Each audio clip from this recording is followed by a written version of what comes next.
The Book of Beginnings, Lesson 18, The Covenant Renewed. I want to let you know that if you look on our website, I don't know that the numbering on this series matches the numbering of what I have here.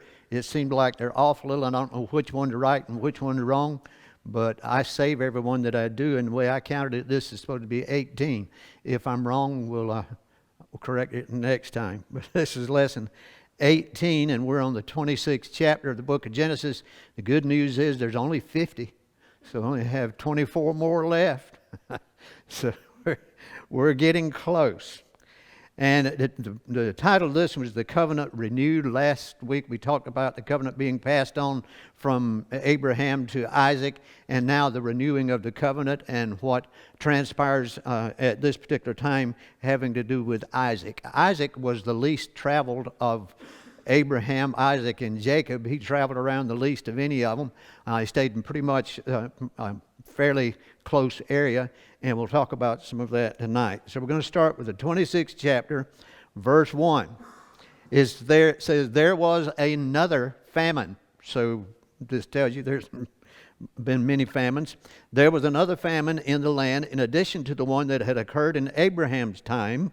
And Isaac went to Abimelech, king of the Philistines, in Gerar. The Lord appeared to him and said, do not go down to Egypt.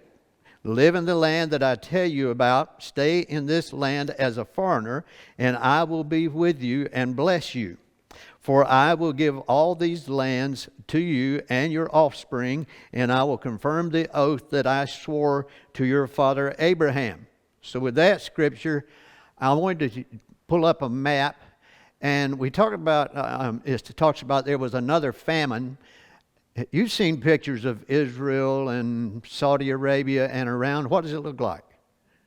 It looks like a lot of desert. So it says that he was headed down. Evidently, they were headed down to Egypt because of the famine, and God told them, don't go down, to stay here where you are, and we'll cover that in just a minute.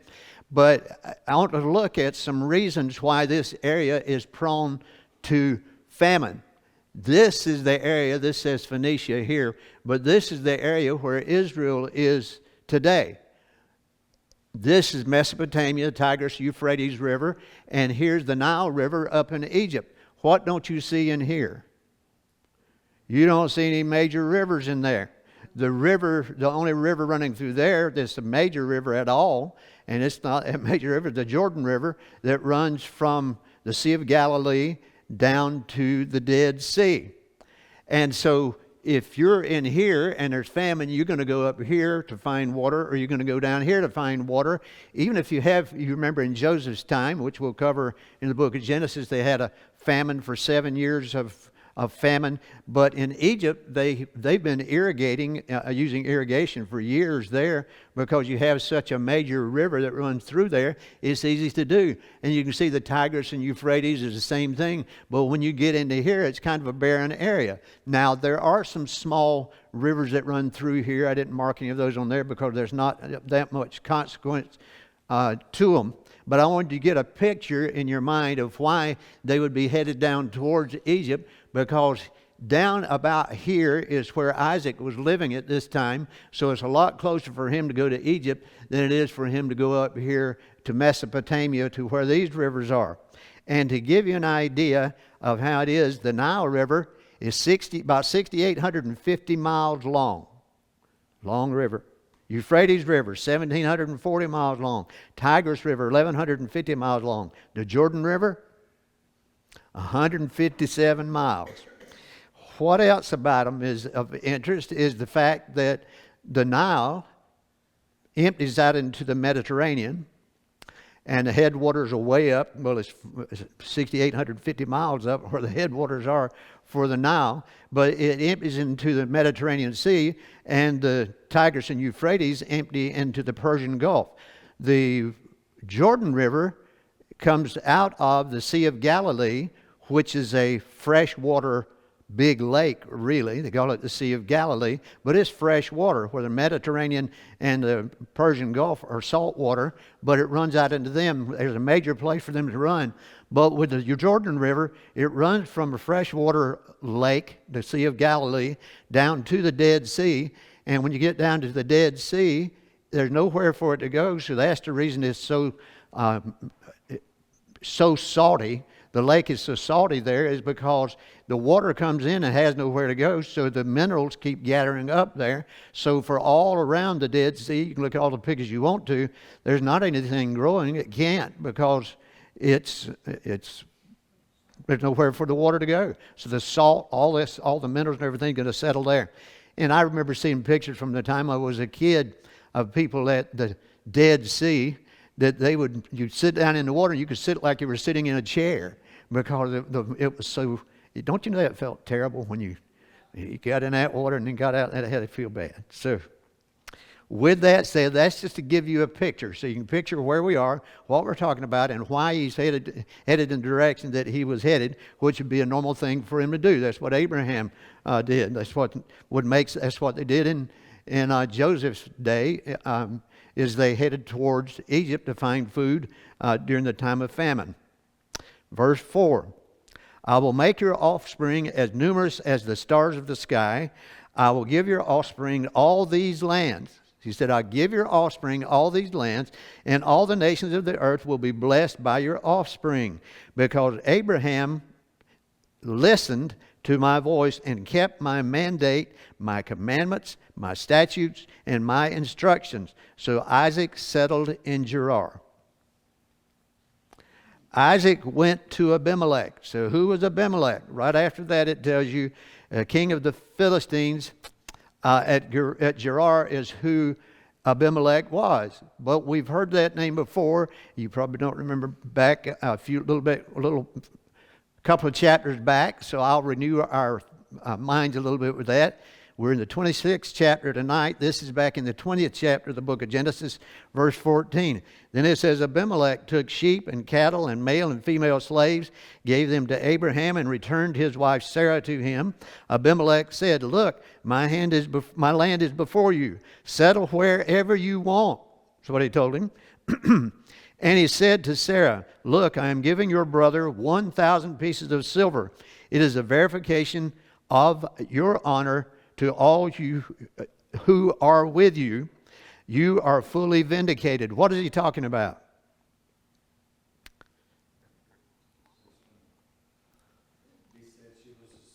When he came to Gerar, came to the land where Abimelech was, he said, I'm going to tell everybody you're my sister. Well, she was his half-sister, so I'm going to tell everybody you're my sister because you're a good-looking woman and they might kill me for you. And so Abimelech took her into his household, but then God warned him and everything was turning out bad for him, so he brings him back and says, you take this woman back. We're having a lot of trouble here. Well, I won't tell that story. That story that fits there, but we're not going to go into that. So anyway, this is what this incident was, and it's talking about Abimelech here. How many years is separating these two incidents that we're talking about? We have Abimelech in the 26th chapter that we're reading tonight, and in the 20th chapter. So who is this, the same Abimelech? If it is, that's been over 75 years since Abraham was talking to Abimelech and when Isaac was talking to Abimelech. That's over 75 years. So if he's still around, he's a elderly fellow at this point. So who is Abimelech?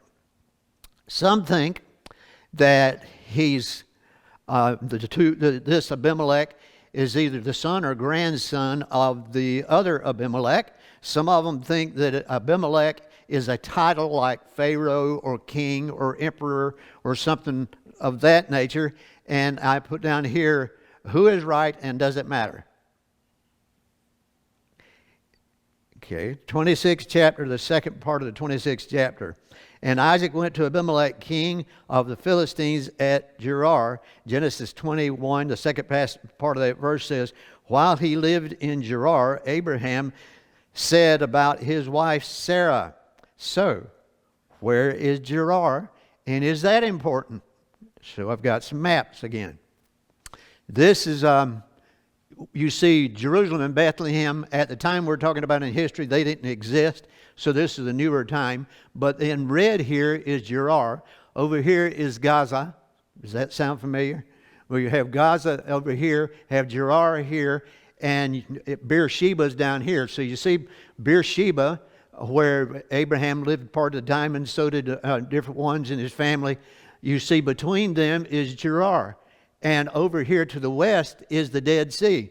Remember what I was saying about the Dead Sea? There's nothing around it. It's all dead, and nothing can grow there because it's so much of a salt and a mineral concentration there. So they would have to go somewhere else. But what was Isaac told? Now, if you look over here, this is a map of when the 12 tribes of Israel, this is around 1200 to 1050 BC. And this is about the time in the book of Joshua is talking about it. And this is the 12 tribes of Israel. And if you'll see at this particular time, this area here was still called Philistia. And here is Gath, here's Ascalon, there's Gaza, and there's Gerar. So you see Gerar is over in the land that they call Philistia. And all of these are from Asher, Naphtali, Zebulun, Issachar, Manasseh, both the half tribes of Manasseh, Ephraim, Dan, Benjamin, Gad, Reuben, Judah, Simeon are all the sons of Jacob, the sons of Israel. When they came over here, and here's the Jordan River, and you'll see part of them settled over on this side of the Jordan River, and the rest of them settled over here. And at this particular time, this was the land of Philistia. So let's take us another map. If you look at this map, these two maps, you can see that all the way up here, this area in green, is the area that, how much area was promised to Abraham? He was promised land all the way from the river, I think the Tigris River, all the way down to the brook of Egypt. Right there it says the brook of Egypt down is what Abraham was promised for his descendants that came after him. That doesn't mean they ever completely settled the whole area that Abraham's descendants were supposed to have. God gave it to them, but God gives us stuff, but we have to receive it. If we don't do the things we have to do in order to receive the blessing that God has for us, we'll never receive the full blessing. And the same thing happened with them. So you can see here, down where you see Hebron, Jerusalem, over here, the Dead Sea. Here's Beersheba, here's Gaza. So in here, around in here is where Gerar would be. Over here in this one, it's a little bit, you can see a little bit better because it's a little bit darker green. And here's Beersheba, here's Gaza. And up here is Gath. You remember Goliath was from Gath. He was a Philistine. And so over and about here is where Gerar would be. And why is that important? Why is it important? Why are we talking about Gerar? 26:1. There was another famine in the land in addition to the one that had occurred in Abraham's time. And Isaac went to Abimelech, king of the Philistines, at Gerar. The Lord appeared to him and said, "Do not go down to Egypt. Live in the land that I tell you about." Now listen to what he tells Isaac about this land. He said, "Stay in this land as a foreigner, and I will be with you and bless you. For I will give you all these lands. I will give all these lands to you and your offspring, and I will confirm the oath that I swore to your father Abraham." So this land that he's staying here, I'm quite sure he didn't go back to Abimelech and say, "Abimelech, listen, I want to stay here, and God's told me he's going to give me this land anyway."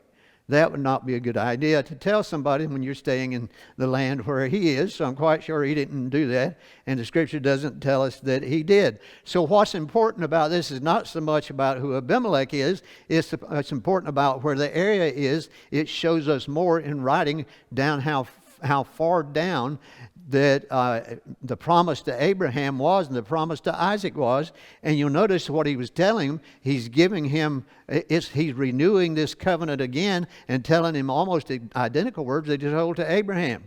4th verse. "I will make your offspring as numerous as the stars of the sky. I will give your offspring all these lands, and all the nations of the earth will be blessed by your offspring." Isn't that what he told Abraham? "Because Abraham listened to my voice and kept my mandate." So listen to what he says, the reason he gave him this land. He said, because Abraham listened to my voice and kept my mandate, my commands, my statutes, and my instructions. So Isaac settled in Gerar. And the question is, Why did God say to Isaac that he would give him the land of this land for his offspring? And the answer is, excuse me, because of Abraham, because of his father, because of what his father Abraham had done. He followed him. Abraham believed God, and it was accounted to him for righteousness. Was Abraham a righteous man? He was in the sight of God because he believed God when it came to the covenant issues. He wasn't a righteous man in all respects. He gave his wife away twice. I mean, that doesn't sound like a very fine fella, unless you ladies want to tell me different. Yeah. If I gave you away, would you say that I was a fine fella?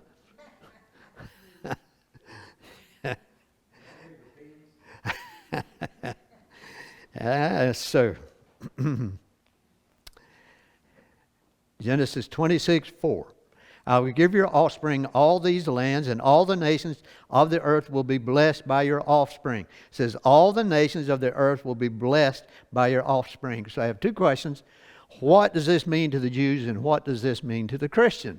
Because if you're a Jew and you don't believe that Jesus was the Messiah, and you're still following the Old Covenant, and you have the Torah as your main body of work, as well as the other writings as well, but you have the Torah as what you base your faith on, and so on, you're going to look at this promise differently than what we do as Christians.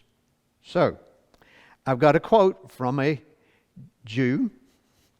He says, the purpose of the Jewish people is to serve as a vehicle of God's blessing to the world, a theme that is stated 5 times in Genesis. That God wants a people to bless all mankind is another unprecedented idea in the Torah. In other words, the Torah is the only place where it talks about any nation of people who were going to be a blessing to all nations of the world. You won't read that in any other civilization, no matter who it is, no matter how far back you go, no matter how current you go. You won't see that promise in anybody's works, anybody's religious works or historical works, where it tells them they're going to be a blessing to all mankind. And I've got down there, many people believe that one thing, that the way that the Jews will bless all the earth is it's the Jews' responsibility to take the Torah, which they take as the most sacred of all writings, and take it to all the world. And that's not a bad idea. Christians, on the other hand, believe that the Jews are the vehicle in order to get the Messiah into the world. So how all the nations of the world are blessed through Abraham, through his descendants, is not just the Torah, it's through Jesus, who the Torah and all the writings lead up to, and lead up to the Messiah. And I wrote down there, can the Torah alone bring blessings to all nations? What do you got to do, what do you have to do with the Torah in order to get it to be a blessing to all nations? You have to get people to believe it. You have to get people to follow it, because it's a group of rules, a group of laws. So if you don't follow the laws, you can't be blessed by the covenant. So it's quite a job. And I put down there, you can see that the Jews in the world today, there's 15 to 16 million Jews in the world. Christians, there's about 2.4 billion. Now, who do you think numerically has a better advantage in spreading the word around the world? It's the Christians. Am I saying anything bad about the Jews? No.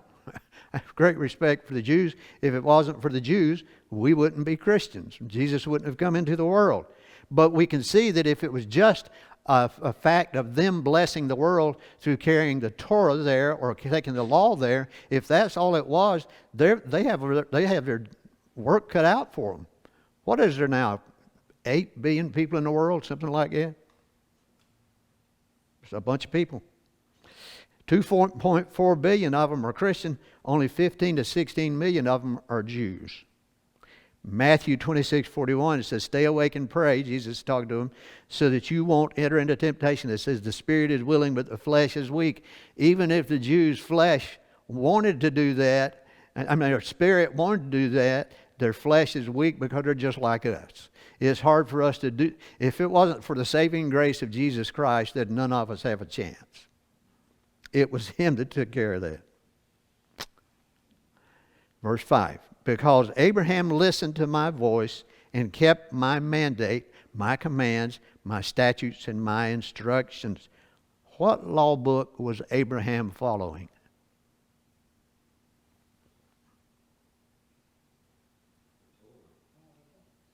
When was the Torah written?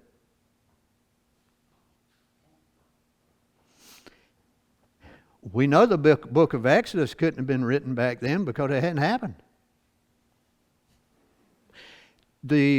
What I think traditionalists in the Christian world believe, and I believe, and most Orthodox Jews believe, is that Moses is the one that wrote the Torah, the first 5 books of the Bible, except for the very last part of Deuteronomy because he was dead, so they couldn't have written that.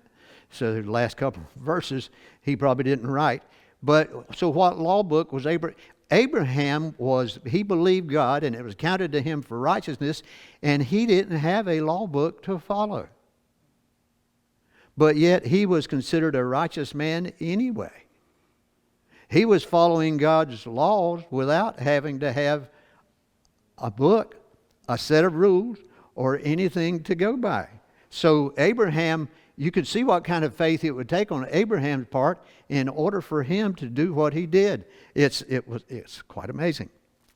26:6. So Isaac settled in Gerar. When the men of the place asked about his wife, he said, "She is my sister." This is Isaac. Now, she was not his sister. She was a distant cousin, but she was not a sister. But what does he do? Did he learn that from Abraham? Did he hear about that story or what happened? But he says, when they settled in Gerar, keep in mind, this is another Abimelech. That Abraham said that Sarah was his sister. This is another one, which I think was probably a descendant of the first one, but who knows. When the men of the place asked about his wife, he said, "She is my sister." For he was afraid to say, "My wife," thinking, "the men of this place will kill me on account of Rebekah, for she is a beautiful woman." She's a beautiful woman, and these men might kill me and take her. Well, you can see why that. You're out here wandering around in the wilderness and so on, and you get a group of people, you can see how you would think that. When Isaac had been there for some time, Abimelech, king of the Philistines, looked down from the window and was surprised to see Isaac caressing his wife Rebekah. Now, you can go back and look up that word caress, because it could mean a lot more than just caressing, but we have it translated as caressing. Saw him caress, so he got suspicious. He said, "That's not his sister. He wouldn't be treating his sister like that. If he's kissing on his sister like that, there's something wrong with him." Basically what he's thinking, I'm quite sure. 9th verse. Abimelech sent for Isaac and said, "So she is really your wife?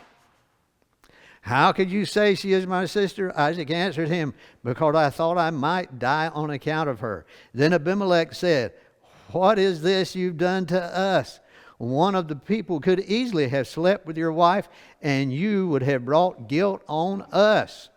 So Abimelech warned all of the people with these words, "Whoever harms this man or his wife will certainly die." So, in the long run, I'm not one of those that believes the ends justifies the means, but in this particular case, he got protection from Abimelech, the king of the area, from all the people around, because he had discovered who he was, and it scared Abimelech, that's Abimelech, enough that he said, "Don't you touch them. Don't you bother with them whatsoever." I don't know if he'd had the stories passed down from back in Abraham or what it was, but he didn't. There was nothing he wanted to mess with. Even Abraham and Isaac's cowardice was turned into a blessing. Even when they did the things they weren't supposed to, and I call it cowardice, but there's more to it than that, but even with that, they were blessed. Why?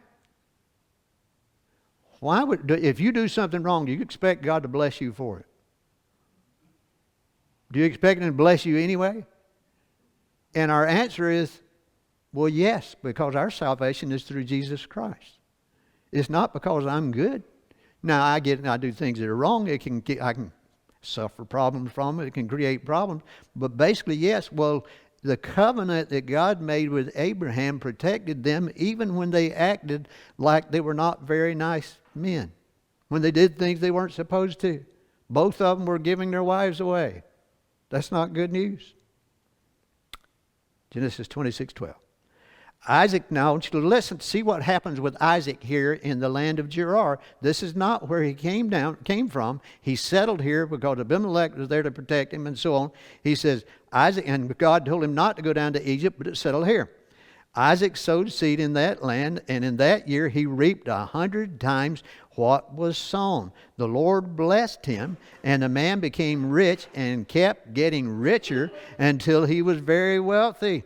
He had flocks of sheep, herds of cattle, and many slaves, and the Philistines were envious of him. The Philistines stopped up all the wells that his father's slaves had dug in the days of his father Abraham, filling them with dirt. They were ticked off at him. But what was happening to Isaac? Here he was in the midst of all these people in a land that was not his at this particular time, that God said that he was going to give to him and his offspring after him. But he was being blessed so much, he was prospering more than anybody else around. Why? It's because of the covenant that God made with Abraham. Said you'd think Abimelech would have had defended Isaac. 16th verse. Abimelech said to Isaac, leave us, for you are much too powerful for us. You've got to get away. So he hadn't been there that long, if you look at the time frame it was, but yet he had prospered greatly, everything he did. And keep in mind, Isaac was the first farmer out of the bunch. Abraham and all of them were herders, and after that, they were herders pretty much. But he was a farmer. He planted, and the crops grew up. Well, when you have herds, and somebody tells you to leave their land, you can take your herds and take off, but you can't take your corn. You can't take your crops with you. So he had to take what he could. That's not told us, so we don't know what all happened.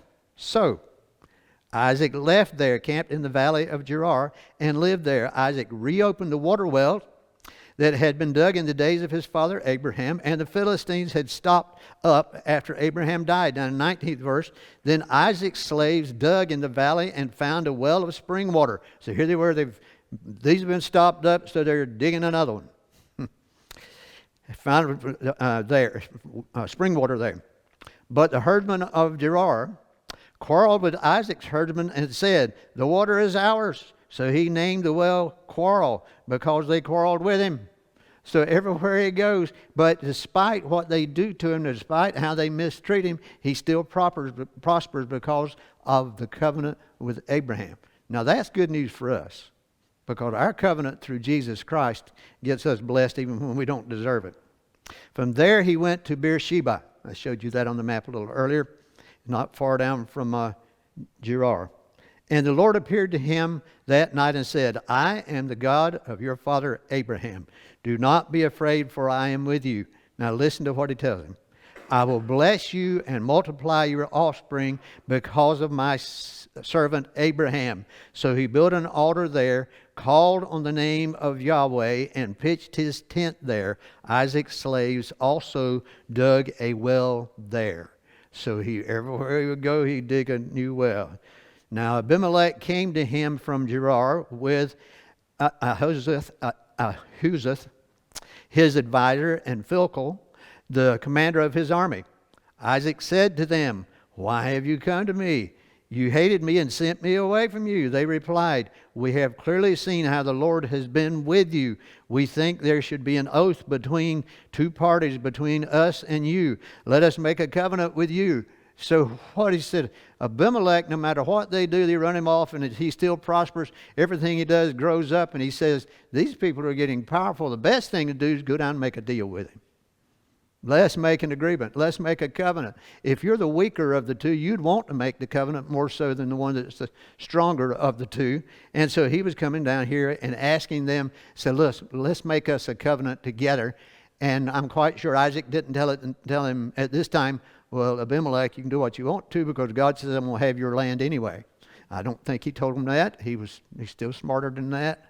But we know that God told him that.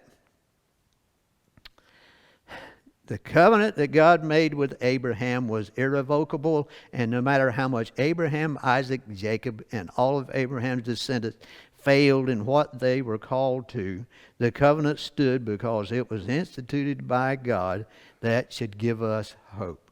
The covenant was not there and did not stay in force because Abraham, Isaac, and Jacob and all of them were such great and grand men. It was because God made a covenant, and when God makes a promise, you can count on it.